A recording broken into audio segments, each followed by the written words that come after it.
Kapolda Maluku serukan perdamaian, hentikan pertikaian, rajut kembali tali persaudaraan. Kepala Kepolisian Daerah atau Kapolda Maluku, Edi Sumitro Tambunan, mengeluarkan seruan tegas kepada seluruh masyarakat yang terlibat dalam bentrokan antar warga di wilayah Seram Utara, Kabupaten Maluku Tengah. Dalam kunjungannya ke lokasi konflik, Kapolda meminta agar pertikaian segera dihentikan dan semangat persaudaraan kembali dibangun demi menciptakan kedamaian yang berkelanjutan. Kapolda menyampaikan keprihatinan mendalam atas insiden yang menelan korban jiwa dan merusak banyak fasilitas warga, yang menekankan pentingnya menjaga kerukunan di tengah keberagaman, serta mengajak seluruh elemen masyarakat untuk tidak mudah terprovokasi oleh oknum-oknum yang ingin memecah belah persatuan. Kapolda juga menggarisbawahi bahwa keamanan dan ketertiban masyarakat untuk Kamtibmas adalah fondasi penting bagi pembangunan daerah. Tanpa stabilitas, kata dia, tidak mungkin terjadi pertumbuhan ekonomi, sosial, maupun budaya yang berkelanjutan. Kapolda mengajak para tokoh adat, pemuda, dan tokoh agama untuk mengambil peran aktif dalam meredam emosi warga dan menjadi jembatan perdamaian antar komunitas. Seruan perdamaian dari Kapolda Maluku ini diharapkan mampu menjadi titik balik bagi masyarakat Seram Utara untuk meninggalkan konflik dan bersama-sama membangun kembali kehidupan yang aman dan harmonis di tanah yang mereka cintai. Kunjungan Kapolda ke Masihulan bukan sekedar simbolis, ia turun langsung ke lapangan untuk melihat kondisi para pengungsi, mendengarkan keluhan mereka, serta memotivasi aparat keamanan yang tengah bertugas.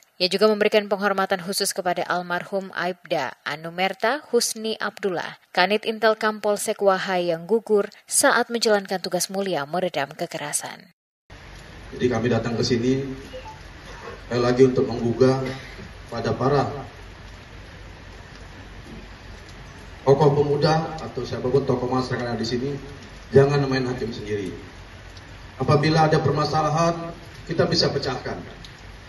Sampaikan aspirasinya, apa yang mau bisa disampaikan, akan kita cari solusinya. Kalau sudah terjadi begini, yang korban siapa? Rumah hancur terbakar, nyawa orang yang nggak bersalah, yang nggak tahu apa-apa, yang punya niat baik untuk mendamaikan, gugur, hilang nyawa satu orang. Seruan senada juga disampaikan Gubernur Hendrik Lewerisa dan Pangdam Patimura. Gubernur menekankan bahwa pemulihan sosial pasca konflik menjadi prioritas utama, di samping penanganan terhadap rumah yang terbakar dan korban terdampak. Gubernur dan rombongan mengunjungi warga di Desa Sawai dan Rumah Olat, menyampaikan pesan damai serta memastikan bahwa pemerintah provinsi dan kabupaten akan bertanggung jawab terhadap dampak kerusakan akibat konflik ini. Di sisi lain, bantuan kemanusiaan mulai berdatangan. Pemerintah Kabupaten Maluku Tengah melalui BPBD dan Dinas Sosial menyalurkan bantuan berupa beras, makanan bayi, tikar, perlengkapan tidur, dapur umum, tenda, dan terpal. Bantuan tiba di lokasi pada Kamis malam dan langsung disalurkan ke para pengungsi. Wakil Bupati Maluku Tengah Mario Lawalata turut mengkoordinasikan distribusi bantuan. Dukungan juga datang dari Klasis Masohi, anggota DPRD Hasan Al-Katiri, serta masyarakat umum. Seperti diberitakan sebelumnya, bentrokan yang terjadi pada Kamis 3 April lalu melibatkan warga dari 3 desa yakni Desa Sawai, Rumah Olat, dan Masihulan. Konflik tersebut menyebabkan kerugian besar termasuk gugurnya Aibda Husni Abdullah. Terbakar dan hancurnya 69 rumah warga di Desa Masihulan, ratusan warga yang terpaksa mengungsi ke tempat aman, serta rusaknya kebun-kebun sebagai sumber penghidupan masyarakat setempat.